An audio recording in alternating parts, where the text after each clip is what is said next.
Pues hola a todos. La verdad es que gracias por venir, gracias por el festival, a Gloria, a Charlie, a Isabel, también al Centro 2 de Mayo, gracias a vosotros, que es muy interesante que vengáis. Me lo han puesto muy difícil porque el tío ha sido genial. ¿Dónde se han ido? Ah, no, ha sido genial. Entonces, yo os voy a contar un poco, es una cosa totalmente distinta, porque yo os voy a hablar de mi profesión, que es un oficio o un trabajo, no sé muy bien cómo definirlo, porque no, un trabajo no es porque digamos que trabajo es solamente por dinero, pero esto es más vocacional casi que lo que se dice un negocio. Yo trabajo solo, soy autónomo desde siempre, desde que nací, y sigo siendo autónomo desde que nací. Entonces trabajo en el montaje de exposiciones, en el diseño y montaje de exposiciones. También colaboro en el comisariado de algunas de ellas, y lo que yo os planteo para esta charla es algo muy distinto a lo que yo creo que es menos entretenido. Joder, es que me lo han puesto un poquito difícil, pero yo lo que quería contaros es un poquito en lo que hay tres pasos básicos que yo entiendo que son los que a ver, ¿cómo? Espera, voy a intentar salir de aquí. Hay tres pasos básicos que ahora os voy a ir explicando. A ver, esta es la mía. Y luego, luego será más divertido, ¿eh? Ahora, al principio es un poco rollo, pero no os preocupéis que todo se pasa. A ver. ¿Cómo se pone página? ¿Dónde está? Ah, coño, vale. Es por los nervios, ¿eh? Os prometo que sé manejar un ordenador. Bueno, entonces, ¿cómo planteaba yo? Bueno, pues lo divido en tres partes. He utilizado la palabra ser, porque me gustan los acrósticos estos, que es de sabiduría, esfuerzo y resultado. Suena un poquitín así, pero, a ver, realmente hay tres partes a la hora de enfrentarte a cualquier proyecto, y no me refiero solamente a nivel museografía, sino también a nivel vital, que era lo que además explicaba nuestros ponentes anteriores, los compañeros, que primero está la parte de curiosidad, que es la parte de información y de documentación. Luego hay una parte que es el rigor, que es el esfuerzo, que todo implica, evidentemente ellos, ya habéis visto que han hecho tropocientas pruebas.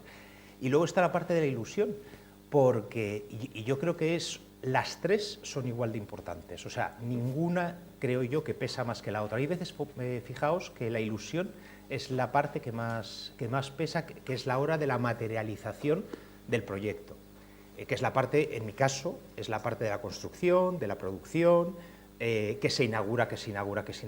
Yo, bueno, antes no os he explicado un poco, yo llevo todo el proceso de las exposiciones, digamos, como al completo, entre comillas, desde que se empiezan a gestar hasta que se inaugura, más o menos. Ese es mi oficio. La curiosidad.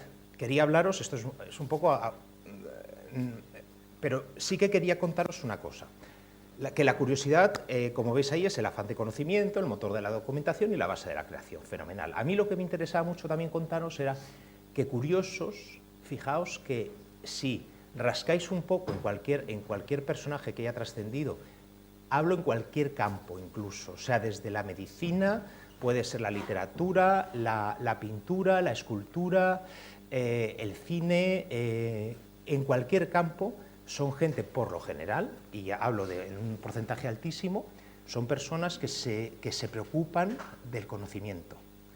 Es un motor que tenerlo se puede tener, pero además se puede provocar en uno mismo.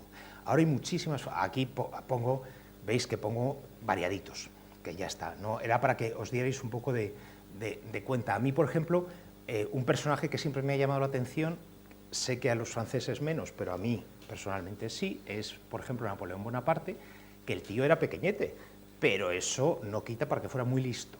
Y él sabía perfectamente lo que estaba haciendo en cada momento. Él, en su campaña, cuando va camino hacia Egipto, se ha leído el Corán y lo conoce a la perfección. Él sabe que va a un país musulmán, entonces él investiga, conoce la literatura, conoce el arte egipcio, es decir, que aparte de ser un general conquistador y batallador, aparte es una persona que estudia y estudia mucho. Me gustó mucho esta frase de él, es una chorrada, pero bueno, pero sí que me parece que resume muy bien la parte de la curiosidad, porque la felicidad sí que es verdad que es encontrarnos bien con nosotros mismos. Ya está, no tiene mayor misterio. La forma de encontrarte bien contigo mismo es siempre saber que te has esforzado en lo que estás haciendo. En la vida cotidiana, me refiero, si estás haciendo un café, pues oye, pues intentas que sea el mejor café del mundo mundial, por lo menos lo intentas. O que estás haciendo un puente, que sea el mejor puente del mundo. Es algo que yo creo que es general a todas las profesiones, a las creativas, por supuesto, pero que creo que es un principio vital que es muy sano y saludable, a veces lo olvidamos. Otro ejemplo que estuvo un poquito de moda hace tiempo, el de la Irene Nemirovsky. Ella es una escritora, simplemente quería ponernos ejemplos de, por ejemplo, para escribir solamente un capítulo de un libro suyo, las distintas cosas que ella tiene que consultar, o sea, era para que vierais un poquito. Luego, otra cosa, esto es interesante, a mí me pareció muy interesante, que es el listado de la biblioteca que tenía Leonardo da Vinci cuando se lo deja a Medici su legado.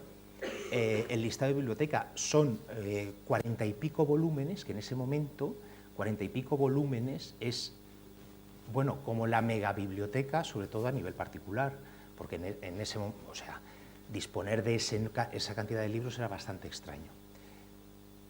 También es, bueno, las fuentes de la curiosidad, quería hablaros, que estas son las que todos conocemos, que eso ya, pero fijaos que yo antes sobre todo leía libros, o sea, me refiero, lo primero que hacía cuando me enfrentaba a un tema de una exposición, pues sobre todo leía libros, que era lo que más, pero ahora Internet es genial, o sea, hay que saberlo utilizar como todo, hay mucha mentira, hay mucha verdad, hay cosas muy entretenidas, pero cualquier medio que ahora mismo, que tenemos muchísimos a mano, cualquier medio es una fuente de la curiosidad y te puede ayudar al conocimiento. Como veis, estoy un poco difuso y confuso, pero no, porque ahora os iré explicando que realmente yo me meto en todo tipo de proyectos, con lo que por eso yo estoy difuso y confuso, porque es que lo soy. Y mi trabajo lo es, ahora lo veréis. Ahora os cuento un poquito, a mí me contaron que os contara un poquito en qué consistía realmente mi profesión. No sabía muy bien qué os podía interesar, entonces me dijeron que fuera a la generalidad, o sea, a lo que es el concepto de mi profesión. A ver, a ti te llega una información y eso, que normalmente son unos papeles, a veces ordenados, a veces desordenados, y eso se tiene que visitar. Y además tiene que gustar a la gente, y ya está. Y hacerlo, o sea, gustar a la gente no es algo superficial, no estoy hablando de gustar, ¡ay, me gusta el rosa! No se trata de eso. Se trata de mantener la atención del público, que me parece muy interesante. O sea, ¿por qué empecé yo en el mundo de las exposiciones? Visitando una, muchísimo tiempo, hace muchísimo tiempo, yo estaba estudiando. Y fue una anécdota. Simplemente me dijeron que el rojo de la pared estaba sacado de la casa no sé cuál de Pompeya. Y eso ya a mí me pareció apasionante. O sea, la exposición en sí mismo, bueno, no estaba mal, no recuerdo demasiado la exposición, pero sobre todo recuerdo el dato ese, y fue el que me abrió el mundo diciendo, oye, aquí hay mucho por hacer, porque hay mucho que estudiar, mucho que documentar y mucho que comunicar. Yo creo que es una labor buena, porque también pienso que el conocimiento nos hace mejores a todos, creo. Entonces, bueno, sí que tiene un cierto trasfondo de pensamiento lo que estoy haciendo. Bueno, aquí lo que está escrito no os lo voy a leer porque ya lo leéis vosotros. ¿A qué te enfrenta también una vida como la mía? Pues yo ya llevo trabajando pues desde los 24, llevo ya como 21 años, 22 años trabajando en esto, o sea, llevo más tiempo trabajando en esto que en el resto de cosas de mi vida, la verdad. ¿A qué te lleva? A enfrentarte a situaciones, a conocer personas muy distintas. Eso te enriquece muchísimo. Y por eso yo siempre animo a todo el mundo a que se dedique a lo que yo, porque me parece que es apasionante. O sea, yo he vivido momentos maravillosos, momentos horribles, nunca un momento tibio. Y eso yo creo que eso es una emoción. O sea, ya cuando me preguntan, me dicen, uy, pues hacer puenting o no sé qué, yo digo, joder, si yo lo hago desde que me levanto, estoy haciendo puenting, que es lo que os pasaría si os dedicáis a lo que yo. O sea, todos los días es un desafío. O sea, yo antes, me acuerdo que hubo una época que llevaba incluso una bolsita de papel para respirar dentro, como en las películas, porque pensé que eso me calmaba. No calma, sino aturde. O sea, no de verdad, ¿eh? No lo probéis. O sea, no, bueno, y sobre estos pues eran destinos curiosos. O sea, lo que ya os digo que todo eso ya os lo iré explicando poco a poco. Está la parte de rigor, o sea, una parte pasada toda la parte de la documentación de cada tema. Yo quería poneros, a ver si atino bien, quería poneros alguna cosilla, porque para que veáis, por ejemplo, que es un listado. O sea, en esta parte a mí empezamos con un proyecto, me da igual cuál. A ver, os voy a poner, por ejemplo, uno que todavía estoy en la fase de la curiosidad. Voy a hacer la exposición, voy a montar la exposición de Santa Teresa en la Biblioteca Nacional, por ejemplo. Entonces estoy ahora mismo en esa fase. ¿Qué me han pasado? Pues un listado, como veis, interminable. Esto en teoría no lo podíais ver, porque esto es súper secreto, pero no creo que os acordéis, yo no me acuerdo. Entonces te pasan un listado de esta guisa, cada cuadradito se corresponde a una pieza y todo eso, y eso va contando, tiene además una narración paralela escrita. Entonces, esto me llega, pero yo a la vez he tenido que empezar a estudiar. Por ejemplo, para Santa Teresa me he visto de nuevo, que no está nada mal, la serie de Santa Teresa, la de Concha Velasco, que me la recomendaron. Oye, está estupenda, no hay, me pareció bastante entretenida y que me decía bastante sobre el personaje. Bueno, os he traído este listado, por ejemplo, pero hay miles otros, hay otros que son súper entretenidos y súper glamurosos. Fija, que monté la exposición del legado de Casa de Alba, para que veáis, claro, que dices, oye, me manejo con todo. Aquí uno se tiene que manejar con todo, que es pues creo que, espera, uy, se ha quedado tirado. Ah, bueno, vale. Para que veáis, por ejemplo, el Frangélico, mirad qué piezas, que dices, eso son excepciones también, o sea, manejar primeras obras que dices que son lo mejor de cada casa, eso pues la verdad es que es bastante extraño, ¿eh? Bueno, espera, voy a dejar aquí la parte de los listados y seguimos. Vale. Joder. Se me ha perdido. Vale, aquí. Bueno, pues está luego la parte del rigor. Es decir, una vez, a mí la parte que más me gusta es la parte, no os engaño, la parte de la documentación me parece apasionante, entretenidísima, aprendes muchísimo y estás 24 horas al día estudiando. Ahora mismo, por ejemplo, estoy preparando Santa Teresa, o sea, para que veáis un poco la variedad. En Biblioteca Nacional se ha inaugurado una que he montado sobre cantorales, otra en la Comunidad de Madrid, que es el rostro de las letras, que son retratos de los literatos españoles desde el romanticismo hasta la generación de 1914. Estoy preparando una exposición también sobre Hansel y Gretel. Bueno, variadito, me refiero que, como veis, o sea,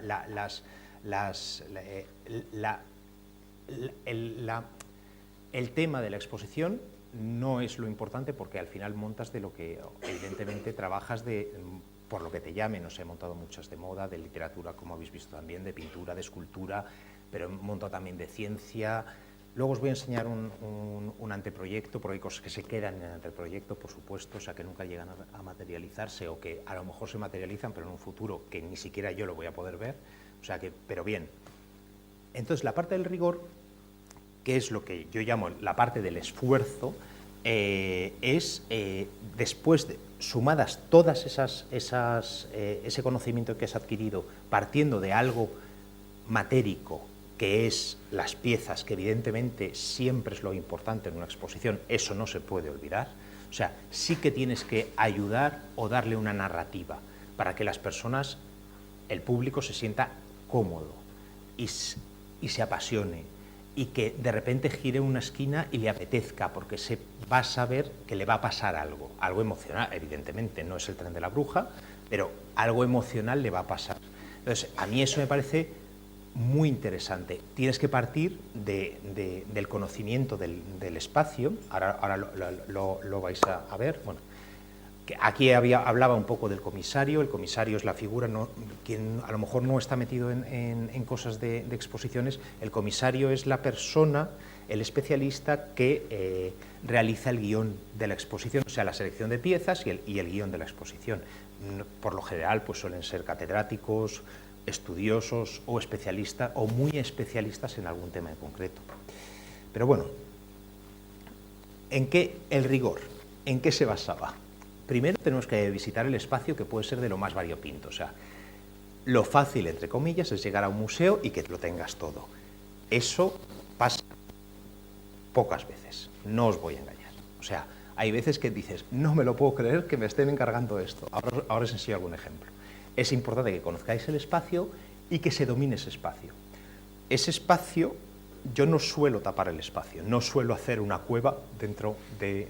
No suelo hacer, o sea, jamás me planteo hacer una cueva dentro del propio espacio. Me parece que el espacio tiene su propio ritmo y su propia estructura y proporción. O sea, eso me parece que... Entonces hay que conocer bien, para empezar, el espacio, hay que conocer la dotación, entre comillas, del propio espacio. O sea, si por ejemplo tenemos carril ERCO o no tenemos carril ERCO, si hay que proporcionárselo, hay que conocer el tipo en este caso, en este punto, que ya es el segundo. Por ejemplo, la obra en papel no admite más de 40 luxes. Os estoy poniendo un ejemplo. La temperatura tiene que ser en unos 18 grados centígrados. No puede pasarse jamás de 20 grados. Esos son digamos, los estándares dentro de lo que es una exposición y de las condiciones que tiene que tener para mantener la obra. Y luego, en el tercer punto de esta parte del rigor es todo lo que has aprendido lo tienes que aplicar y explicar. Tienes que acompañar a lo que no, acompañar no. A lo mejor tienes que enfatizar, evidentemente siempre de acuerdo con el comisario, pero tienes que enfatizar en qué puntos hay cosas más importantes o menos importantes en la narrativa. Ahora vais a ver muchísimos ejemplos de muchas cosas que os he traído, o sea, no os preocupéis. Bueno, ahora hay varias diapositivas de sitios que dices, bueno, no sé por dónde cogerlo. Este es curioso, este es un parking y me lo vendieron, me llamaron para montar una exposición, os lo prometo. Decían, no, ese día, esos días que no entren los coches. Yo digo, coño, si es que es un parking, es obvio. Es que saqué esa foto de documentación propia, porque es una excepción, oye, está muy bien, está muy bien. Bueno, o las escaleras de Biblioteca Nacional, aquí estoy poniendo otro ejemplo, que también monté una cosa en las propias escaleras. Estas son las salas del Conde Duque, o sea, como veis, variedad. Es el centro de aquí de Madrid, o sea, de Madrid. Luego, el listado de obra, que era lo que os había hablado. Luego está la parte de la conceptualización. Aquí he elegido para enseñaros un proyecto, yo no sé si ahora se me va a ir otra vez o no, no os voy a engañar. Pero bueno, da igual. Os he elegido un proyecto que era de literatura y moda. A ver si lo encuentro, sí, este se celebró hace ya unos años. Entonces era complejo porque era complejo. Luego lo monté, se montó aquí en la sede del Cervantes, en Madrid, y luego también lo monté en el Museo de Artes Decorativas en Moscú. Entonces para mí fue, la verdad es que bastante complejo. Entonces empecé a desarrollar todo lo que yo quería explicar a través del proyecto. O sea, aquí, por ejemplo,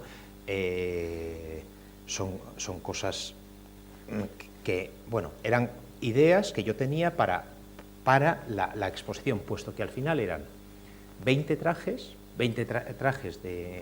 realizados por diseñadores contemporáneos, o sea, todos pertenecientes a la Asociación de Creadores de Moda de España, ACME, acompañados de 20 textos de literatura, que eran 20 párrafos. Es decir, de ahí dices, uy, pues no sé muy bien qué es o qué no quiero hacer. Entonces, escribí un pequeño texto, o sea, la relación, me parecía que la moda y la literatura, obviamente, tienen una relación estrechísima desde mucho tiempo.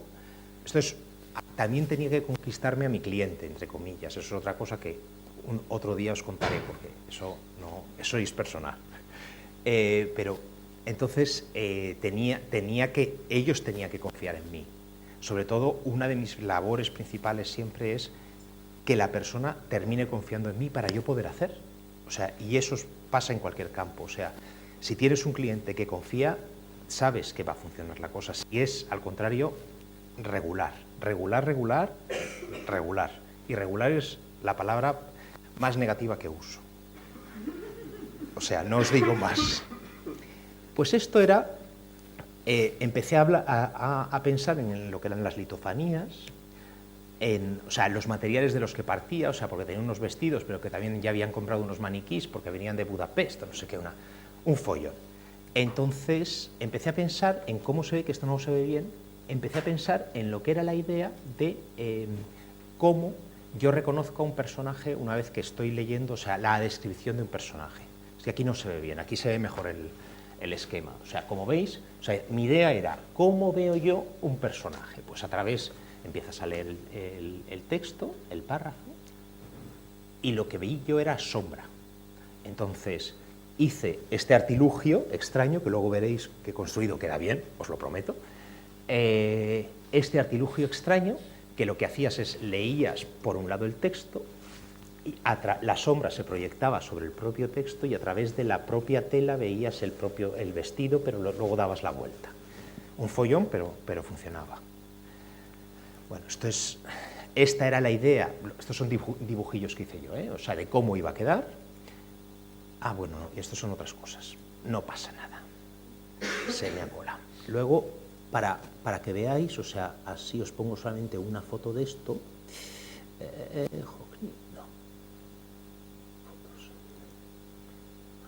Para que veáis cómo quedaba, o sea, que quería que vierais el resultado, aunque lo pensaba ver después, pero para que entendáis lo que yo planteaba en esa teoría, pues no están aquí. No pasa nada. Ah, bueno, sí, aquí hay un resumen. ¿Veis? ¿Veis lo que os decía? Es, tú primero veías, estoy hablando, tú esto lo ves por aquí. Primero lees el texto estaba impreso para leerlo por el otro lado, a través de la sombra proyectada, que luego vino el ministro de Cultura y dijo, sí, esto es como la teoría de las sombras de las cuevas de Platón. Yo digo, efectivamente. Era lo que yo buscaba. Es que me hizo gracia, pero yo, por supuesto, lo compré. El tío era bajísimo, o sea, me refiero, no, ninguna queja. El tío súper interesante, súper interesado. El material del que partía era muy pequeño, era un material que podías ocupar desde esta sala de sobra, porque luego puedes poner los textos en cuartillas, a hacer algo un poquito más onírico, que era lo que yo quería. A mí me parece, la moda me gusta mucho la literatura, y me parece que eran dos cosas que podían convivir muy bien. Y de aquí se ve bien lo que yo os decía, ¿veis? Esta es la sombra del vestido y este es el vestido. Bueno, sigamos. Es que me parecía importante, a ver si, yo no sé, mi famoso documento no sé dónde está. Asco, joder, es verdad. Vale, gracias. Soy un poco despistado, se nota. Bueno, o sea, como veis, esta es... A ver. Como veis, esto era... Como veis, esta era la parte de la conceptualización.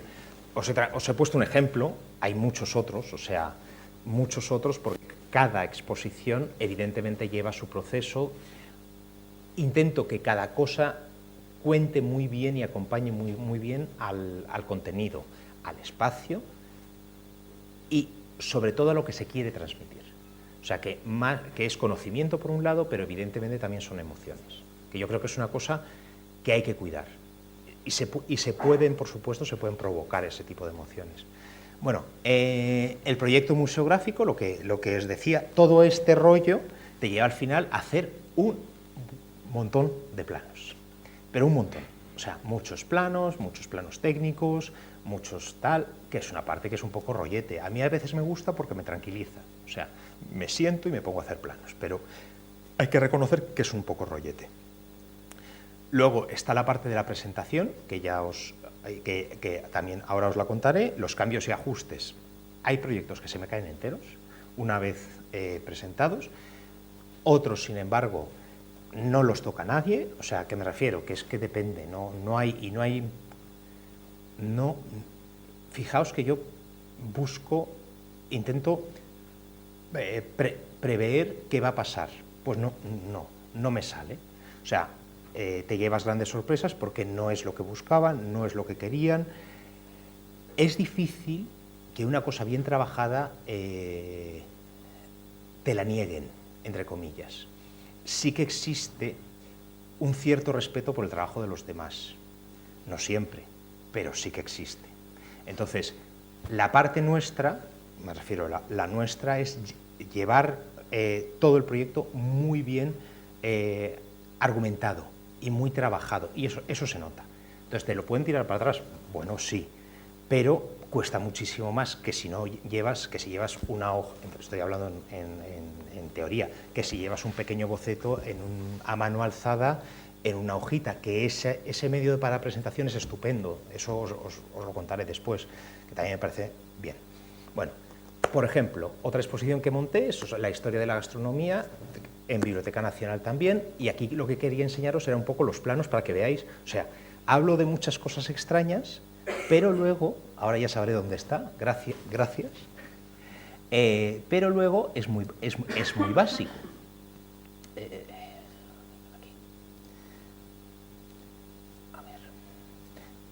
Para que veáis, bueno, muy básico, o muy complejo, para que veáis. A ver.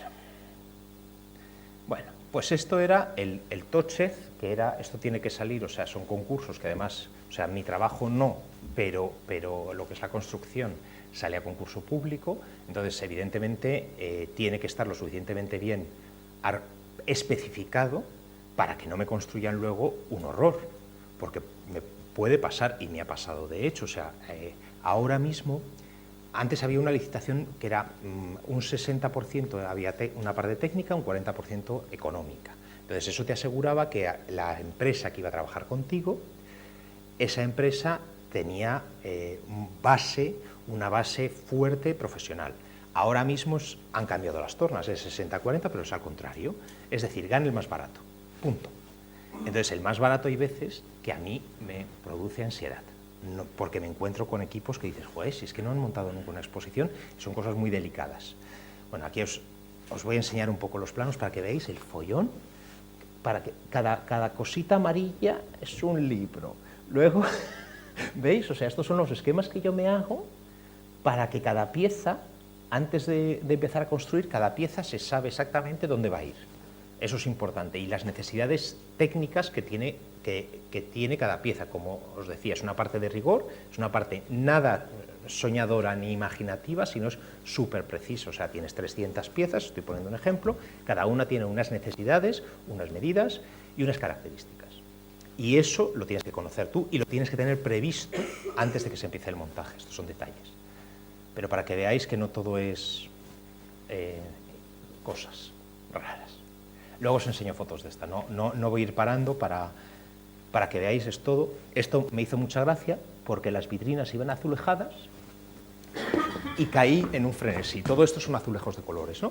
Entonces, a medida que ibas avanzando en el tiempo, empieza la exposición en el siglo I con un cántaro de aceite romano y avanzaba hasta el siglo XXI. Terminaba con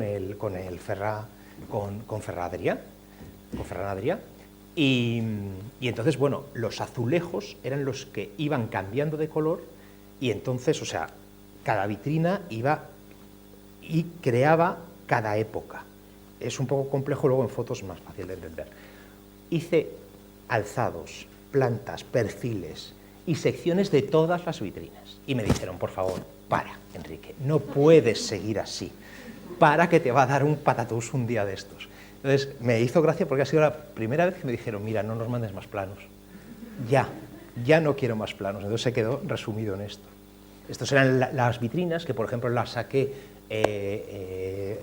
Leonardo da Vinci tiene unos manuales de cocina, él era muy aficionado a la cocina, y tiene unos manuales de cocina, y esas eran las mesas que él aparecía, o sea, que él dibujó. Yo las he copiado, pero quedó chulísimas. Eso es otra historia, ¿eh? O sea, cómo se construían, porque estas eran vitrinas que dentro van piezas que tienen urnas de cristal, o sea, todo. Así eran las vitrinas. Y las sillas tenían, simplemente era, o sea, como veis, hay que trabajar, yo me intento trabajar hasta los detalles más ínfimos. Por ejemplo, las sillas, para ver el audiovisual, eran sillas de Enea. Por normativa tienen que estar, no puedes poner elementos que no sean fijos, entonces iban en una bancada fija, y eran sillas de Enea que las compramos en el rastro, no en ningún, atornilladas unas a otras, atornilladas a la base, creando filas. Entonces yo quería la imagen de silla de cocina. También, bueno, estos eran las chimeneas, el desarrollo de cómo iban a ser las chimeneas. Esa sala tiene un problema no un problema, tiene la virtud de una altura considerable, pero claro, entre tu punto de vista y la altura de la sala queda muy descompensado. Entonces yo metí unas chimeneas de cocina para que la proporción, para que la persona estuviera proporcionada. Al principio hay unos esquemas que yo hago, que saco cómo es una persona, cómo es la pieza. Pensad que a lo mejor estás viendo un libro dentro de una vitrina, tienes un muro que mide 2,40, otro muro que mide 5, pero la altura del techo puede ser 7. Entonces, es ese tipo de... Eso es lo que intento armonizar, por ejemplo, con estos elementos. Más cosas, es que esto era... Y esto, por ejemplo, era cómo iban separados cuando hay pintura...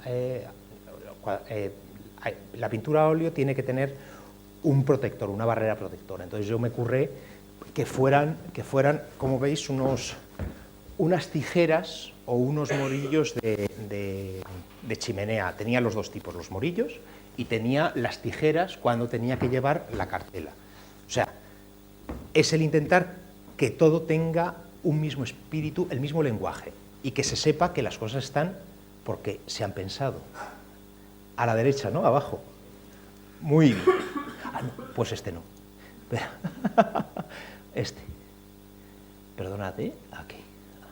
Vale. Este, sigamos aquí.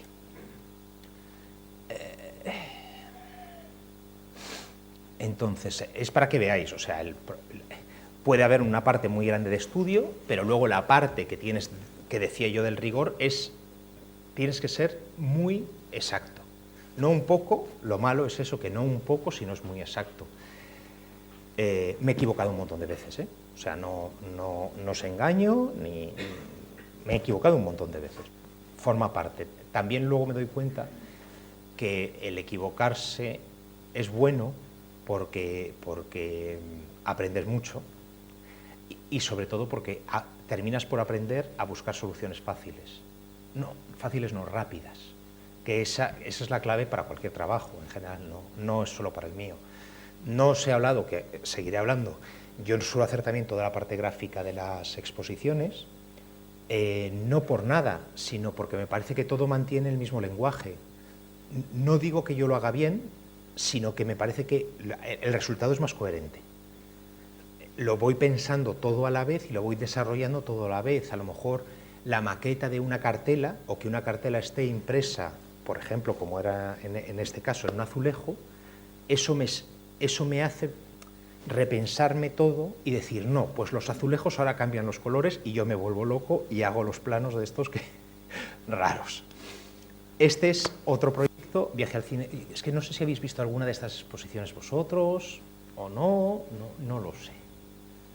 No lo sé. Bueno, este es sobre el cine, como veis, son de lo más variopintas. Los planos de esta son también bastante complejos. Luego os enseño fotos de ella porque son planos complejos, pero bueno, que sean planos complejos es mi problema, no hay historia. Aquí la gracia, para mí la gracia es que intenté mantener en todo la proporción 16:9, que es la de las pantallas de cine, no de cine, sino las pantallas ahora más de televisión o como eso. Eso me hacía gracia. Las cartelas eran 16:9, las vitrinas eran 16:9. O sea, todo tenía la proporción 16:9 porque quería transmitir, o sea, inconscientemente sí que creo que las proporciones te dan una cierta información. Entonces, bueno, en este caso utilicé esa. Bueno, esta es la presentación. Esto es espera, lo voy a enseñar porque esto es curioso lo que os habla de presentaciones. No importa que sea una presentación... No, esta no es. No importa que sea una presentación en digital o en papel. Yo creo que no hay que... Cada proyecto necesita de un tipo de presentación.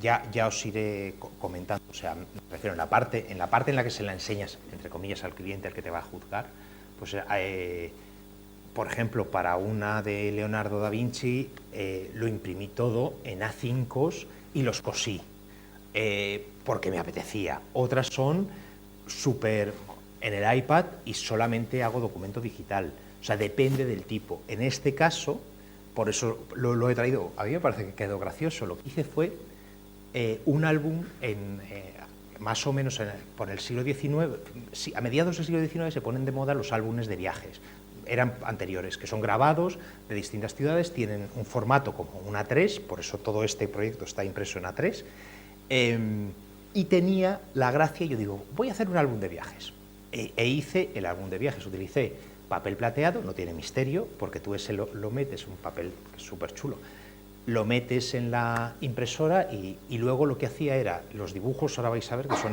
medio ilustraciones. No utilizo, por ejemplo, el Illustrator, Photoshop y tal, pero aquí hay una base de dibujo, hay una base de fotografía, de retoque digital, y luego una vez este documento, lo imprimía y luego lo coloreaba a mano. Vamos, que me llevó, no os quiero ni contar. Pero os voy enseñando, pues, desde el exterior, que igual es menos ya el interior. Bueno, por ejemplo, detalles que son importantes. Aquí nadie va a entender cómo era una vitrina, pues les hago un dibujo. Así, esto es una vitrina, y así ya se quedaban tranquilos. Pues el cómo iban. Estas ilustraciones, las estoy pasando rápido porque si no es tedioso. Estas ilustraciones, os digo de verdad que se corresponden con el resultado final. O sea, veis que son un montón. La verdad es que luego hay veces que me meto en cosas que digo, ¿veis la tienda? Incluso yo creo que la tienda en este caso, no siempre tienes la oportunidad de hacerlo, porque no todas las tiendas eran para esta ocasión. La tienda tenía que ver con el propio discurso de la exposición. Vale, fuera. Muy bien. Sigamos. Pues he quedado aquí. Vale.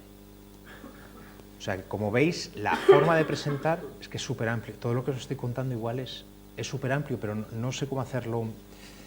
O sea, me encantaría comprimirlo, pero no. Es que es muy largo este proceso. Bueno, el anteproyecto no os lo voy a enseñar ya. O sea, por ejemplo, este es el que hice, que tengo otra presentación. Este es el que hice sobre Leonardo da Vinci. Sabéis que el Códice Madrid 1 y el 2 están aquí en Biblioteca Nacional y son los dos más completos que existen y que por España pasaron todos los códices, todos los manuscritos de Leonardo da Vinci porque se los trajo el escultor que participó, el Leoni, el que trabajó en el Escorial. Él se lo había comprado al discípulo es un folletín, pero resulta que por España pasaron todos y desde España se vendieron, por ejemplo, una parte se vendió a la colección real inglesa está en la Westminster o en la... no me acuerdo en qué colección, pero está parte, pero provienen todos de España. Ahora, la parte gráfica, más o menos ya habéis ido viendo, o sea, es decir, intento que cada proyecto tenga su propia personalidad. Hay veces con errores, hay veces aciertos, eso es lógico. Todo es rápido, a veces, o muy lento. No sé cómo explicaros, los tiempos es extraño, porque ojalá pudiera decir qué es el ideal para hacer algo. No lo sé, porque muchas veces el que haya demasiado tiempo es negativo y el que haya demasiado poco tiempo también es negativo. O sea, no lo sé. Yo prefiero, últimamente me estoy dando cuenta que prefiero menos tiempo. Lo menos tiempo, si te equivocas te vas a equivocar, pero bueno, pero es rápido. Si es con mucho tiempo, das tantas vueltas que terminas por enfangarlo. Hay algo que también, yo creo que yo no soy especialista en diseño gráfico, por supuesto, pero sí que forma parte de mi trabajo, entre comillas.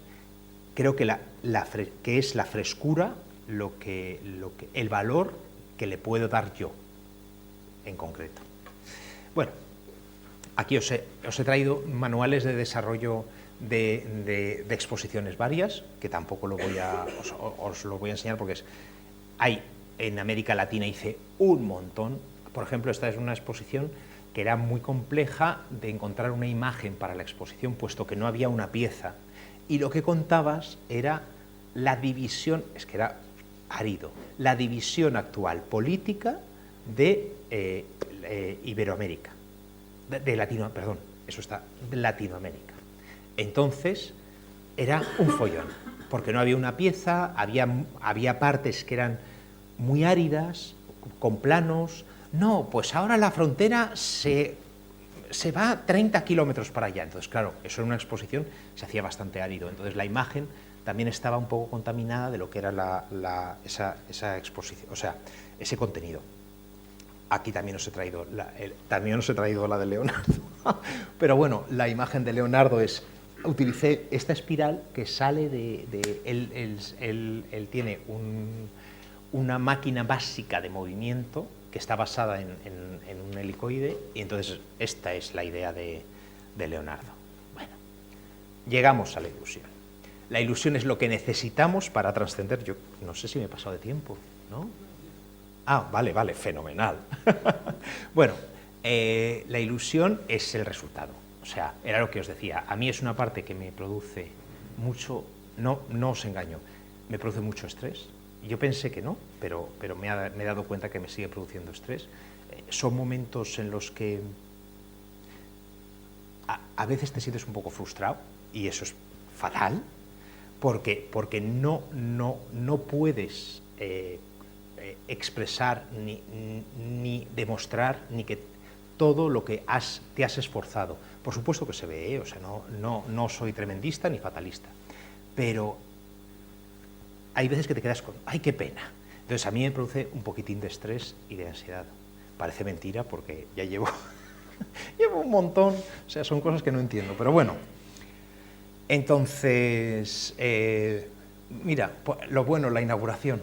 Yo no suelo ir a las inauguraciones, pero ¿qué te queda la inauguración en su momento? Las distintas oficios que trabajan conmigo la mayoría son estupendos y súper profesionales, eso tengo que reconocer. Gente maravillosa, yo les admiro, porque supone a veces noches sin dormir, supone mucho estrés, muchas prisas. Pensad que yo hasta cierto punto hago esto por vocación, entre comillas. Hay personas que trabajan dentro de una empresa y que tienen horarios muy duros. Si se quedan sin dormir, en teoría no pueden ir a buscar a sus hijos. O sea, que hay muchas cosas implicadas, con lo que realmente los que tienen el mérito son los montadores. O sea, nosotros los llamamos en general los montadores, pero en los montadores están los de las maderas, los vinilos, los pintores, los iluminadores. Ellos creo que son de verdad los que tienen el mérito dentro de un proyecto. Aquí os he contado, es que tocas todos los palos, o sea, porque aquí no he puesto fontanería, pero me ha tocado, en algún momento dado, había problemas de fontanería en la sala de exposiciones, entonces a la hora de la construcción tocas todos los palos. Aquí os he puesto ejemplos, que no tiene mucho sobre la parte de la construcción. Luego está la descarga de obra, que eso es una gran ceremonia, los conservadores, los restauradores y los correos. Cuando viene una pieza, si viene acompañada de una determinada persona que representa el museo de donde proviene, tienes que asegurarle que todo está correcto y firmar un informe de rigor. Es que esto es un poco rollete, pero es así. Hay que hacer una distribución y un colgado. Eso creo que también es obvio, eso es saltable totalmente. Vale, estas son situaciones. La parte de rotulación, que os decía, para mí es muy importante. ¿Por qué me gusta encargarme de la parte gráfica de las exposiciones? Pues porque es que realmente la tipografía y la disposición de la tipografía es el contacto más directo que tiene el público con la exposición. Ahí está. Me refiero, ahí está el cartel, que es la información que sale al exterior. Está dentro de una exposición la cartela, el tamaño de la cartela, el color y el material de la cartela. Estoy poniendo ejemplos así un poco, o incluso los textos en pared. O sea, eso que todo,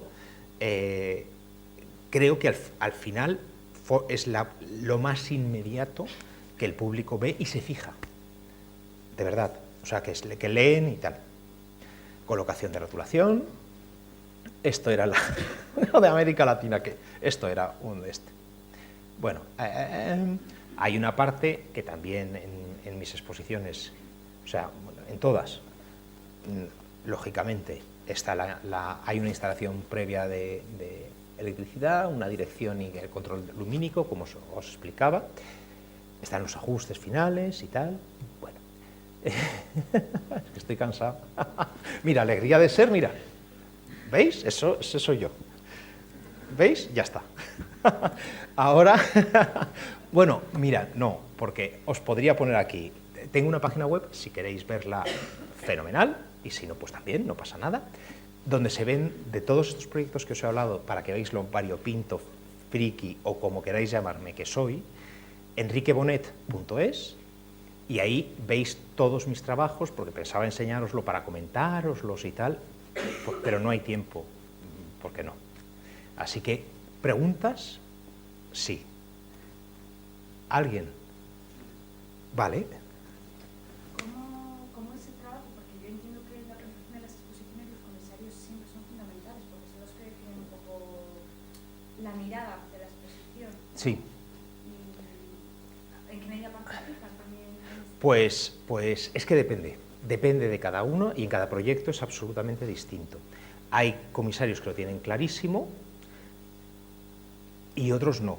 También hay que pensar que, digamos que mi oficio es trasladar a 3 dimensiones un pensamiento que es lineal, en hojas, me refiero. O sea, el comisario tiene un pensamiento lineal, por llamarlo, o sea, muy libro, pero un libro hay que tiene que construirse y entonces es la interacción en lo que se enriquece. Hay de todo, ¿eh? Hay algunos que no les importa mucho y hay otros, sin embargo, que intervienen mucho. Es que hay muchísimos ejemplos. Es que yo como público, desde hace unos años a esta parte, veo que ha habido un cambio en el concepto de las exposiciones, porque antes eran más lineales en cuanto a un eje cronológico, era como más aburrido, pero desde hace tiempo sí que hay una vuelta y veo que están las dos cosas. Por un lado, los comisarios que replantean y nos hacen ver las cosas de una forma diferente, y luego también el cómo se tratan los espacios, que efectivamente tiene un aire pues a lo mejor más moderno, o que te relacionas son más complejas, más ricas y más interesantes las exposiciones, ¿no? Como que se recuentan cosas. Ay, gracias. No, me alegro que lo veas así, hijo, ¿eh? No, de verdad. Yo también lo creo. Es que, a ver, el conocimiento no es tan lineal y no es solamente obra. Aparte que eso es irrealizable, porque la sala ideal de muchos comisarios sería 1000 metros lineales para colocar todos mis cuadros en línea y que cada uno vea lo que primero uno, luego, como si fuera un libro, os digo, un desplegable, pero eso no es real. Así que nada, disculpa, es que... y gracias. Quería saber qué relación tiene normalmente con el diseño y producción de los catálogos de las exposiciones. Pues... Porque también es una parte, esa parte gráfica. Vale. Mira, pues hay distintas maneras. En algunas ninguna, o sea, es verdad.